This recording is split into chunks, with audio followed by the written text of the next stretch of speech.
Good morning everyone. मेरा नाम दिवस द्विवेदी है और घटना सूत्र की एक खूबसूरत पहलू में आप सभी का स्वागत करता हूं, जहां पर हम रोज डेली न्यूज एनालिसिस को लेके आते हैं। जो यूपीएससी व स्टेट पीसीएस एग्जाम से संबंधित जो भी आर्टिकल हैं, चाहे वो द इकोनॉमिक्स टाइम्स में हो, चाहे इंडियन एक्सप्रेस में हो, द हिंदू में हो, उन सभी को हम कवर करने का प्रयास करते हैं। साथ ही साथ इस सीरीज़ में हम एमसीक्यूज़ को भी डिस्कस करते हैं, मेंस प्रैक्टिस आंसर्स क्वेश्चंस को भी डिस्कस करते हैं। तो उसी सीरीज में मैं आप सभी का स्वागत करता हूं और आपको थंबनेल में सारे आर्टिकल्स आप दिख गए होंगे, जो कहीं ना कहीं आज बात करते हैं स्पेस से सिक्योर, स्पेस में गगनयान मिशन को लेकर हो, चाहे क्वांटम कंप्यूटिंग के बारे में हो, चाहे राज्यपाल की शक्तियों के बारे में हो। तो उन सभी आर्टिकल को हम एक एक करके यहाँ पर आज डिस्कस करेंगे। अगर आप बात करें यहाँ पर आज के आर्टिकल में, अगर आप बात करें, पहला आर्टिकल बात करेगा अंतरिक्ष यात्रा की सुरक्षा कैसे सुनिश्चित की जाए। आपको पता है कि भारत ने हाल ही में गगनयान मिशन लॉन्च करने की योजना है, गगनयान मिशन लॉन्च कर रहा है, जिसमें भारत का पहला मानव मिशन भेज रहा है अंतरिक्ष में। अब उसमें चैलेंज ये निकल के आता है कि इससे पहले जो भी मिशन लॉन्च हुए, चाहे अपोलो मिशन हो 1967 में हो, जिसमें अंतरिक्ष यात्रियों की मृत्यु हो गई थी कहीं, क्योंकि कोई भी अगर समस्या उत्पन्न होती है तो आग लगने का खतरा होता है, या वायु का जो दाब है उसकी वजह से कुछ खतरा होता है, तो अंतरिक्ष यात्रियों की मृत्यु होने की संभावना रहती है। तो भारत इसको कैसे सुनिश्चित करे कि ऐसी दुर्घटना होने की संभावना ना हो। तो इसके लिए अगर आप देखेंगे, भारत ने क्रू स्पेस सिस्टम बनाया है। इसरो ने क्रू स्पेस सिस्टम क्या होता है कि मानव रेटेड लॉन्च व्हीकल है, जो आपातकालीन जेट सिस्टम में शामिल होता है। अगर आप देखेंगे कि जैसे ही कुछ भी ऐसी समस्या आती है तो यह क्या हो जाएगा, क्रू मॉड्यूल एक अलग हो जाएगा। ठीक है। अब अगर आप देखें, इससे पहले अगर आप देखें नासा का जो अपोलो 1 मिशन था, जिसमें त्रासदी हुई थी, एक परीक्षण प्रक्रिया के दौरान आग लगने के कारण 3 अंतरिक्ष यात्रियों अपनी जान गंवा बैठे। तो ये सारी जो भारत ने देखा कि क्या क्या समस्या हो सकती है, नासा ने क्या समस्या देखी, ईएसए या चाहे जापान की स्पेस एजेंसीज हैं, तो उससे सीखकर भारत ने ऐसा प्रयास किया है। अब अगर आप देखें भारत का गगनयान मिशन के बारे में अगर आप बात करें, तो आप पाएंगे कि जो भारत का गगनयान मिशन है वो, गिव मी अ सेकंड, अगर आप बात करें जो भारत का जो सीएससी सिस्टम है, ये रॉकेट में एक इमरजेंसी सिस्टम है जो खतरा आते ही यात्रियों को अलग कर देता है। ठीक है। अब अगर आप बात करें कि ये जो है क्रू स्पेस सिस्टम है, ये पैराशूट और लैंडिंग के साथ काम करता है। जैसे अगर आप देखें कि पैराशूट और लैंडिंग में क्या होता है कि अलग होते ही इसमें पैराशूट खुल जाते हैं और क्या धीरे धीरे नीचे उतरने में मदद करता है। ठीक है। तो ये तो बात हमने यहाँ पर देखी। अगर आप बात करें गगनयान मिशन की, गगनयान मिशन क्या है, तो गगनयान मिशन आपको पता है कि गगनयान मिशन मानव मिशन है, जिसे GSLV M3 द्वारा लॉन्च किया जाएगा। अब इसमें बेसिकली लक्ष्य है कि 3 अंतरिक्ष यात्रियों को स्पेस में भेजा जाएगा, जिन्हें व्योमनॉट्स कहा जाता है, और लगभग ये 3 से 7 दिन वहाँ पर बिताएंगे, 3-7 दिन बिताएंगे। और ये कहाँ रहे, किस ऑर्बिट में रहेगा, लो अर्थ ऑर्बिट में रहेगा। लो अर्थ ऑर्बिट अर्थात 300 से 400 किलोमीटर की ऊंचाई तक रहेगा, जिसे सतीश धवन जो अंतरिक्ष केंद्र है वहाँ से लॉन्च किया जाएगा। इसके बारे में अगर आप देखो, जो सहयोग रॉसकॉमॉस की मदद से भारत यहाँ पे मदद ले रहा है, जो रशियन स्पेस एजेंसी है। इसके अलावा फ्रांस की CNES है, जैसे यूएस की आपको पता है, यूएस की नासा है, फिर ESA यूरोपियन स्पेस एजेंसी है, फिर रॉसकॉमॉस अगर आप देखें, रॉस कॉस्मोस रशिया की है, फिर फ्रांस की CNES, फिर जाक्सा जापान की है। तो अलग अलग स्पेस एजेंसी हैं, जिसमें फ्रांस की और जो रशिया है, इसकी मदद भारत ले रहा है। अब अगर आप देखें दुनिया कुछ और अंतरिक्ष जो मिशन है, मानव मिशन में, उनके बारे में अगर आप देखो, वोस्टोक मिशन के बारे में आपने सुना होगा। वोस्टोक मिशन, वोस्टोक 1, ये USSR का मिशन था। तो पहला जो USSR ने 1961 में ही मिशन भेजा था। तो सबसे पहले USSR ने कदम रखे थे स्पेस में, जिसमें यूरी गागरिन का आपने नाम सुना होगा। यूरी गागरिन को दुनिया के पहले अंतरिक्ष यात्री बने थे। फिर आप देखेंगे 1969 की बात अगर आप बात करें, 1969 में नील आर्मस्ट्रांग गए, वो अपोलो 11 के माध्यम से गए। फिर चाइना का भी सेंझाओ मिशन है, अगर आप देखें, सेंझाओ मिशन चाइना का स्पेस, जो तियांगो स्पेस स्टेशन तक मानव जिसने भेजे हैं, ये बात हो गई। फिर क्रू ड्रैगन में बहुत सारे ऐसे मिशन भी रहे। फिर अगर आप देखें ISS के बारे में, आपको पता होगा, इंटरनेशनल स्पेस स्टेशन है, जो अमेरिका, रूस, जापान, यूरोप, कनाडा, इन सभी का संयुक्त स्टेशन के रूप में काम कर रहा है। तो ये तो बात होगी किसके बारे में, यहाँ पर ये सारी चीज़ें हो गई। ठीक है। अब उसी आर्टिकल के बारे में है कि क्या समस्याएं होती है। जैसे अगर आप देखें, जब पुनः प्रवेश करता है तो 1800 डिग्री सेल्सियस के आसपास तापमान रहता है, तो उससे किस तरह से सुरक्षा को सुनिश्चित किया जा सकेगा, किस तरह से उनको नीचे लाया जा सकेगा, इस सब बातों पर लेकर ये आर्टिकल है। ठीक है। अगला आर्टिकल बात करें किसके बारे में, यहाँ पर अगला आर्टिकल बात करेगा नेशनल क्वांटम मिशन के बारे में, कि नेशनल क्वांटम मिशन क्या चल रहा है, क्या चीज़ है। यहाँ पर अगर आप देखो, अभी क्या हुआ है, वर्ल्ड क्वांटम डे मनाएगा 14 अप्रैल को। इस दिन क्यूनू लैब्स है, एक भारत में क्यूनू लैब जो department of science and tech के अंतर्गत आती है, उस जिसे नेशनल क्वांटम मिशन के तहत तैयार किया गया था। नेशनल क्वांटम मिशन के बारे में अगर आप देखो, जैसे भारत सरकार ने 2023 से 2030 तक के लिए लॉन्च किया था, उसमें उसका मकसद ये था कि जो क्वांटम कंप्यूटिंग है उसका विकास भारत में किया जाए। ठीक है, अब अगर आप देखो 2023-2031 है और 6,000 करोड़ रुपए का फंड भी भारत ने आमंत्रित किया था, जिसमें भारत चाहता था कि जो क्वांटम संचार है, क्वांटम कंप्यूटिंग है, क्वांटम मेट्रोलॉजी है, क्वांटम सामग्री है, इन सभी को बनाया जा सके। अब अभी क्या हो रहा है, क्यू शील्ड डेवलप हुआ है। क्या है क्यू शील्ड? ये दुनिया का पहला एकीकृत प्लेटफॉर्म है जो cloud on processing, hybrid setup, cryptographic प्रबंधन प्रदान करता है हमें। ठीक है, तो ये इन सब में क्या करता है, क्यू शील्ड क्रिप्टोग्राफी प्रदान करता है। पहला एकीकृत क्वांटम सेफ क्रिप्टोग्राफी प्लेटफॉर्म है एक तरह से देखो आप। तो आपको पता है कि जो डाटा सुरक्षा इसके लिए भी इम्पोर्टेंट रखता है। अब अगर आप देखें इसके कुछ इंपॉर्टेंट घटक हैं, उसके बारे में थोड़ा सा जान लीजिए। इसके इंपॉर्टेंट घटक जैसे आर्मोस है। आर्मोस क्या है? क्वांटम की डिस्ट्रीब्यूशन के माध्यम से सुरक्षित ट्रांसमिशन इंश्योर करता है। ठीक है, तो QKD के हिसाब से क्या करता है, सुरक्षित कुंजी ट्रांसमिशन इंश्योर करता है। फिर ट्रोपोस भी इसका क्या है, इंपॉर्टेंट कंपोनेंट है। क्वांटम रैंडम नंबर जनरेटर जो वास्तविक रैंडम नंबर जो उत्पन्न करता है। फिर QHSM है, हाइब्रिड आधारित सुरक्षा प्रदान करता है।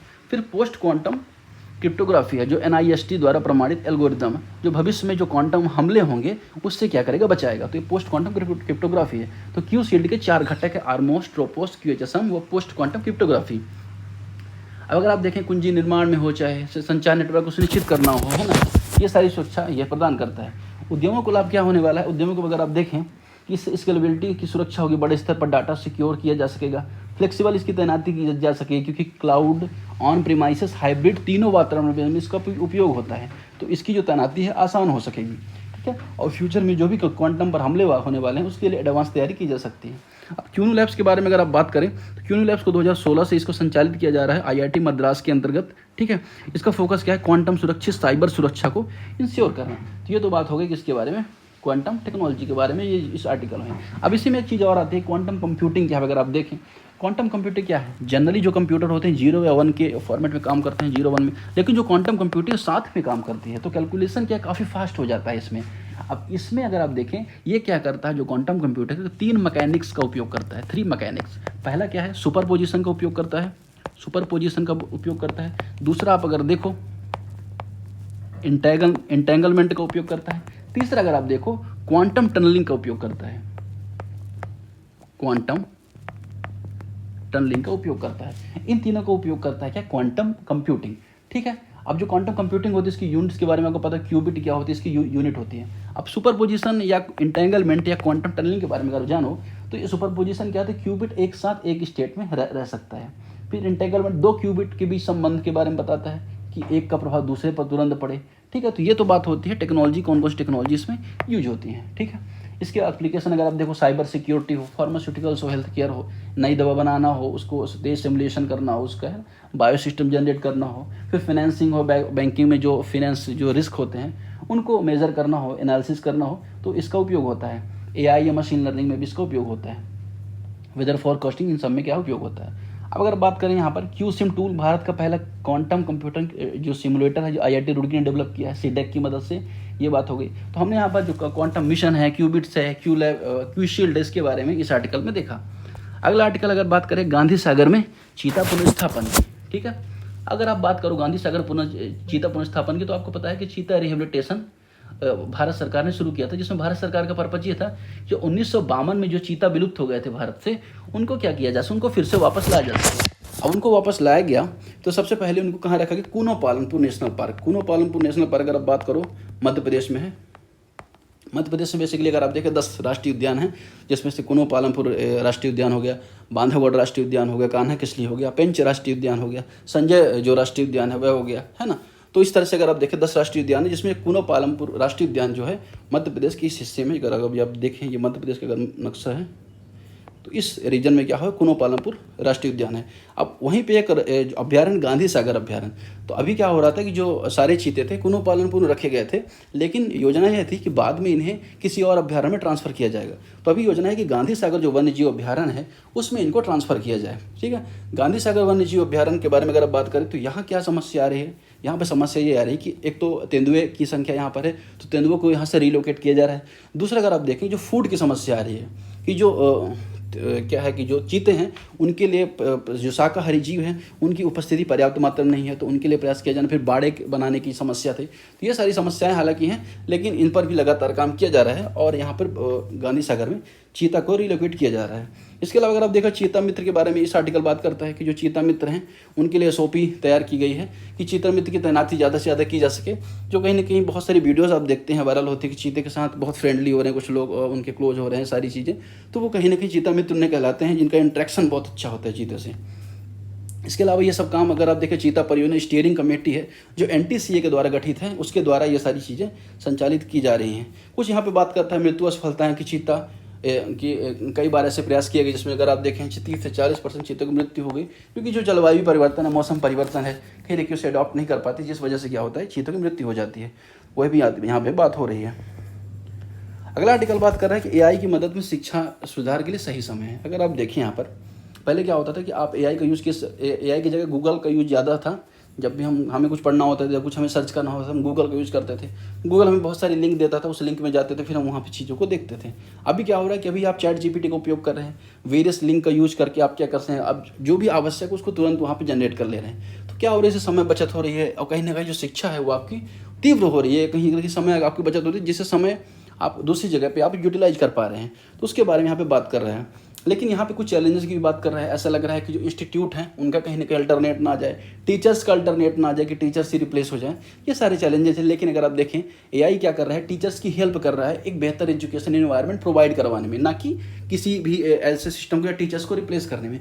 क्योंकि आपको ही पता है कि AI में अगर आप देखें आप तो आपको कुछ सर्च रिजल्ट आ सकते हैं, लेकिन किसी बात को समझाना हो, एक्सप्लेन करना हो, या करंट जो एग्जांपल्स उसके साथ लिंक करना हो, या लाइफ जो रिलेटेड जो एग्जांपल उससे लिंक करना हो, वो कहीं ना कहीं ह्यूमन के द्वारा ही ज़्यादा बेहतर रूप से किया जा सकता है। तो इस चीज़ को लेकर यहाँ पे आर्टिकल है, कुछ भी इसमें बहुत ज़्यादा पॉइंट्स नहीं है। अगर आप देखें जो पुराने मॉडल उसके बारे में बात कर रहे हैं, भारत का जो पुराना मॉडल है कहीं ना कहीं रट्टाफिकेशन जिसे कहते हैं, रटने पर ज़्यादा जोर दिया जाता था। वहाँ पर भी AI आने के बाद क्या किसी बात को समझना, उसका प्रैक्टिकल को देखना है ना, लाइफ में जो उसके एग्जाम्पल से रिलेट करना, इस सब पर यहाँ पर जोर दिए जाने की जरूरत है। जो कहीं ना कहीं जो नेशनल एजुकेशन पॉलिसी है हमारी 2020 उसमें भी ये हेल्पफुल दिखाई देता है। ठीक है। इसके अलावा अगर आप देखें AI के आने से शिक्षक की भूमिका में वृद्धि होगी, शिक्षक मार्गदर्शक के रूप में बन पाएंगे, है ना। जो AI और शिक्षक का जो ज्ञान है दोनों मिलकर जब छात्रों को मिलेगा तो उससे बेहतर छात्र तैयार हो पाएंगे, बेहतर युवा तैयार हो पाएंगे। तो यहाँ पर ये बातें हैं इस आर्टिकल में। फिर अगला आर्टिकल बात करें किसके बारे में, अगला आर्टिकल यहाँ पे बात कर रहा है सिलिकॉन चिप्स पर मिनिएचर लगाने से कंप्यूटर में क्रांति आ सकती है। अब इसके बारे में अगर आप थोड़ा सा देखो, साइंस एंड टेक का जो आर्टिकल है वो बात कर रहा है सिलिकॉन चिप्स के बारे में। अब अगर आप देखें जनरली अगर आप देखें तो क्या होता है कि जो गिव मी अ सेकंड, अब देखिए सिलिकॉन फोटोनिक्स यहाँ पर बात होती है कि सिलिकॉन फोटोनिक्स क्या है। देखिए सिलिकॉन फोटोनिक्स एक ऐसी तकनीकी है जिसमें इलेक्ट्रॉन के बजाय फोटॉन्स का यूज करके कंप्यूटिंग और संचार किया जाता है। जनरली अगर आप देखें जब देखिए अमेरिका और यूरोप वैज्ञानिकों ने सिलिकॉन वेफर्स पर पहली बार मिनिएचर लेजर को सीधे उगाने में सफलता प्राप्त की है। ठीक है, यह सफलता पारंपरिक सिलिकॉन आधारित इलेक्ट्रॉनिक्स के साथ लाइट आधारित घटकों को एकीकृत करने का मार्ग प्रशस्त करती है, जो डाटा संचार, AI, क्वांटम कंप्यूटिंग, संचार प्रणाली क्रांति लाने में उम्मीद करता है। सिलिकॉन फोटोनिक्स में सूचना संप्रेषित करने के लिए इलेक्ट्रॉन की बजाय फोटोन का उपयोग किया जाता है, जिसमें कंप्यूटिंग तेज हो जाती है, अधिक कुशल बन जाती है। ठीक है, तो जाहिर सी बात है कि इससे पहले अगर आप देखें सूचना संप्रेषण में सिलिकॉन फोटोनिक्स में सूचना संप्रेषण में क्या हो रहा था, लाइट का यूज हो या इलेक्ट्रॉन्स का यूज हो रहा था, लेकिन यहाँ पर फोटॉन्स का यूज हो रहा है, इसीलिए इसे सिलिकॉन फोटोनिक्स बोला गया है। अब इससे क्या हो रहा है, पारंपरिक रूप से जो लेजर या प्रकाश का यूज हो रहा था और अलग से उसे चिप्स तैयार करना हो, है ना, और चाहे ये बहुत सारी महंगी प्रक्रिया हो जाती, बहुत सारी जटिल प्रक्रिया हो जाती थी। लेकिन अभी क्या हो रहा है, अभी इलेक्ट्रॉन की वजह जो फोटॉन्स का यूज यहाँ पर हो रहा है, तो जो कंप्यूटिंग है वो बहुत तेज हो जा रही है, कुशल हो जा रही है, जिससे कहीं ना कहीं अगर आप देखें ज़्यादा स्केलेबिलिटी इसकी बढ़ाई जा सकती है। यहाँ पर ये बात है। अब मुख्य विशेषताएं या ब्रेक थ्रू की भी यहाँ पे बात हो रही है। अब अगर आप देखें कि जो तकनीकी है इसमें अगर आप देखें कुछ इंपॉर्टेंट कीवर्ड्स है, जैसे अगर आप देखें इस तकनीकी में मूल सामग्री क्या है, गैलियम आर्सेनाइड। गैलियम आर्सेनाइड से बनी एक नैनो आकार की रीछ है जो फोटोन उत्पन्न कर दी है। ठीक है ना।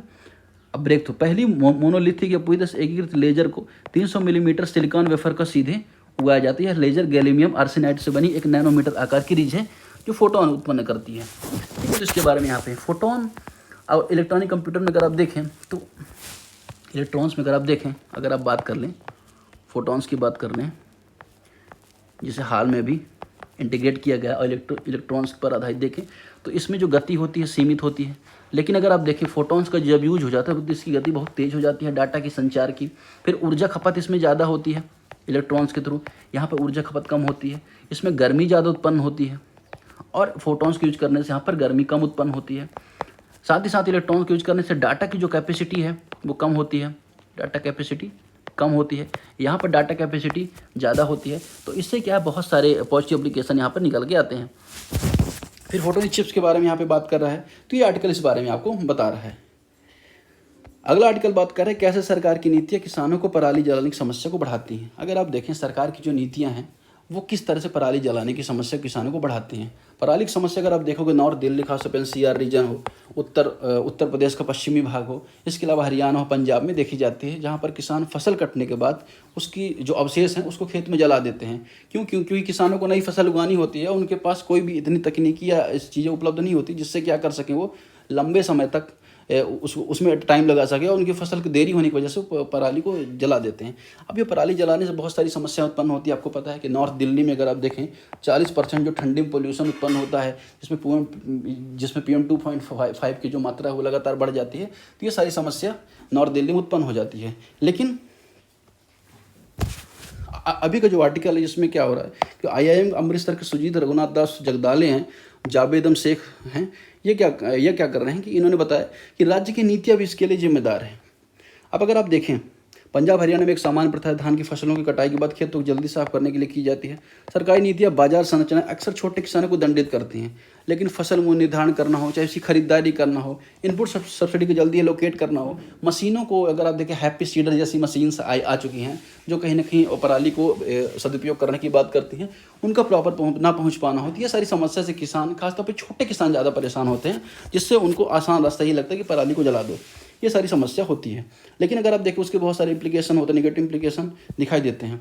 अब इसकी दिशा में क्या प्रयास किया जाना चाहिए, इंफ्रास्ट्रक्चर को सुधार किया जाना चाहिए, किसानों को सब्सिडी दी जानी चाहिए टाइम से, हैप्पी सीडर जैसी ज़्यादा से ज़्यादा मशीनें लगाई जानी चाहिए, है ना। इसके अलावा जो पराली से नवीकरणीय ऊर्जा बनाई जा रही है, इसके संयंत्र बहुत जगह स्थापित किए जाने चाहिए, जिससे पराली की समस्या को है निदान पाया जा सके। तो ये तो आर्टिकल यहाँ पर बात कर रहा था जो एक न्यूज़ पर आधारित था। अगला आर्टिकल बात कर रहा है डाटा सिक्योरिटी को लेकर RTI अमेंडमेंट में। ये क्या आर्टिकल बात कर रहा है, अगर आप इसके बारे में अगर देखो तो आप पाओगे। अब RTI के बारे में आपको पता है कि RTI का अधिनियम है जो 2005 में लॉन्च किया गया था, जिसमें बेसिकली पर्पज़ ये था सरकार का कि सरकार में पारदर्शिता है, जवाबदेहिता है, नागरिक सशक्तिकरण सुनिश्चित हो, है ना, और प्रत्येक जो नागरिक है उनको सूचना प्राप्त हो टाइम से। तो ये तो बात की गई थी 2005 में आर्टिकल की, जिसमें अगर आप देखोगे पब्लिक अथॉरिटी की बात थी, केंद्र सरकार हो, राज्य सरकार हो या कोई सरकारी कार्यालय, वो पब्लिक अथॉरिटी के रूप में इसमें देखा जाएगा। ठीक है, साथ ही साथ RTI में समय सीमा निर्धारित थी, कितने समय के अंदर क्या है सूचना को प्रदान करना है, अपील प्रक्रिया, बहुत सारी प्रक्रिया यहाँ पर बात थी। अभी क्या हो रहा है, हालिया विवाद क्या हुआ है कि हाल में अगर आप देखोगे कि एक एक्ट आया है डाटा प्रोटेक्शन को लेके। ठीक है, यहाँ पर देखें अब एक महत्वपूर्ण चुनौती डाटा प्रोटेक्शन जो एक्ट 2023 इस पर उत्पन्न हो रही है, विशेष रूप से इसकी धारा 44(3). तो देखिए RTI एक्ट की एक धारा है 8(1)(j), उसमें जो ये DPDP एक्ट 44(3) धारा है, ये क्या कर रही है, अमेंडमेंट कर रही है। यह प्रावधान सरकारी निकायों को व्यक्तिगत जानकारी को रोकने की अनुमति दे रहा है। ठीक है, तो ये जो प्रावधान है ऐसा कह रहा है कि जो सरकारी निकाय को व्यक्तिगत जानकारी नहीं दी जाएगी बिना सार्वजनिक हित को दिखाए अन्य अपवादों को पूरा किए। पहले यदि सार्वजनिक सूचना अधिकारी PIO या अपील अधिकारी से आवश्यक मानता तो सार्वजनिक हित से प्रकट करने का औचित्य प्रदान कर सकता था। सुरक्षा क्या हटाएगी, 8(1)(j) केवल तब सूचना को रोकने की अनुमति देती थी जब खुलासा सार्वजनिक हित में नहीं था या उसे गोपनीयता या अनावश्यक होता। तो 8(1) जो कहीं ना कहीं कुछ बातों को सेव रखता था जो कि RTI के थ्रू नहीं दी जा सकती थी, वो कहीं ना कहीं इस अधिनियम से प्रभावित हो रही है। DPDP अधिनियम संशोधन के तहत इन सुरक्षा उपायों को हटा दिया गया है, जिससे प्राधिकृत अधिकारी को बिना किसी निगरानी सूचना ना देने का व्यापक विवेक मिल गया। अब वो चाहे तो सूचना को नहीं दे सकता है। अब बहुत सारे क्या है जो लाभ थे RTI के थ्रू, वो इससे क्या वंचित हो जाएंगे, खासतौर पर जो 8(1)(j) से संबंधित है। सरकार को उचित देखें, केंद्रीय मंत्री अश्विनी वैष्णव ने कहा कि इसका उद्देश्य RTI के दुरुपयोग को रोकना ताकि गोपनीयता, सूचना के अधिकार के बीच संतुलन को बनाया जा सके। सरकार का कहना है कि डीपीडीएफ अधिनियम की धारा 3 के तहत अधिकारियों को वेतन तक पहुंच प्राप्त करना संभव रहेगा। ये तो बात हो गई। अब आप देखें पुट्टुस्वामीवाद के बारे में आपको पता होगा, जो डाटा प्रोटेक्शन को लेकर पुट्टुस्वामी मामले में डिसीजन आया था, जो कहीं ना कहीं बात करता था कि जो निजता का अधिकार है अनुच्छेद 21 के तहत आपका फंडामेंटल राइट है, उसके बारे में बात हो रही थी। तो यहाँ पर ये जो है इस चीज़ संबंधी आर्टिकल यहाँ पर पब्लिश हुआ है। इसके बारे में अगला आर्टिकल अगर आप देखें, राष्ट्रपति के प्रिंसिपल, आपको पता है कि गवर्नर जो तमिलनाडु के हैं उन्होंने क्या किया था, विवेकाधिकार का उपयोग करके, विवेकाधिकार का अगर आप बोलें कि जो बिल है राष्ट्रपति को आरक्षित करने थे या तो उनको भेजने थे, उन्होंने कोई जवाब नहीं दिया था। तो इससे जो संबंधित वाद है सुप्रीम कोर्ट ने कहा कि जो गवर्नर का जो अधिकार है वो कहीं ना कहीं सीमित दायरे में है। एक सीमित समय के भीतर ही जो गवर्नर है उसको अनुच्छेद 200 का उपयोग करके या तो उस बिल को वापस भेजे, या तो उस पर कोई डिसीजन दे, या तो राष्ट्रपति के लिए आरक्षित करे। इससे संबंधित ये आर्टिकल था। ठीक है, ये कई दिनों से यहाँ पर आ रहा है। अब यहाँ पे देखें सुप्रीम कोर्ट का निर्णय आया तो कोर्ट ने यह निर्देश दिया, गवर्नर को विधेयकों पर उचित समय सीमा प्रतिक्रिया देनी चाहिए। अधिकतम 3 महीने की समय सीमा तय की गई। राष्ट्रपति के लिए विस्तार, यह 3 महीने की समय सीमा राष्ट्रपति के लिए भी लागू कर दी गई। जब गवर्नर द्वारा विधेयक राष्ट्रपति को भेजे जाते हैं तो राष्ट्रपति भी 3 महीने के लिए क्या करे, यहाँ पर उसको वापस करे। कानूनी आधार क्या है, यह निर्णय संविधान की धारा 200 और धारा 361 राष्ट्रपति गवर्नर के आधिकारिक कृत्यों की कानूनी सुरक्षा से जुड़ा हुआ है। अगर आप देखें राष्ट्रपति के लिए 3 महीने की समय सीमा, कोर्ट ने सुझाव दिया यदि राष्ट्रपति इस अवधि को पार करते हैं तो एक मैंडामस रिट दायर किया जा सकता है। यह न्यायिक हस्तक्षेप के बारे में बहस का जन्म देता है। तमिलनाडु का मामला यहाँ पर था 2023 में। आपको पता है कि गवर्नर ने क्या 12 विधेयकों पर कार्रवाई में देरी की, 10 विधेयकों को वापस कर दिया, 2 को राष्ट्रपति के पास भेजा गया, जिससे जिम्मेदारी से बचने का प्रयास माना गया। सुप्रीम कोर्ट ने चेतावनी दी कि ऐसे आचरण कानूनी परिणाम उत्पन्न कर सकते हैं। ये बात हो गई। अब कुछ अनुच्छेद 200 के बारे में यहाँ पर, गवर्नर को विधेयकों पर सहमति देने उसे रोकने का अधिकार होता है। धारा 361 या अनुच्छेद 361 यहाँ बात करता है राष्ट्रपति गवर्नर को आधिकारिक कृत्यों के लिए कानूनी कार्रवाई सुरक्षा प्रदान करता है। फिर धारा 143 राष्ट्रपति को कानूनी मामले सुप्रीम कोर्ट सलाह लेने की बात करता है। तो यहाँ पर अगर आप देखें 361 में क्या है, अगर कोई भी मामला राष्ट्रपति जो गवर्नर कोई भी डिसीजन लेते हैं तो उनका डिसीजन नहीं बल्कि जो अगर आप देखें सरकार का डिसीजन माना जाता है, तो ये उनके अधिकारों को यहाँ पर सुरक्षा प्रदान करता है। अब इससे संबंधित कुछ चिंताएं उठी कि न्यायपालिका जो कार्यपालिका के बीच जो संतुलन है, शक्तियों का पृथक करना हुआ कहीं ना कहीं प्रभावित होगा। तो ये शायद इशूज़ यहाँ पर देखने को मिल रहे हैं। तो आज के आर्टिकल में फिलहाल इतना ही। नेक्स्ट हम मिलते हैं कल, तब तक के लिए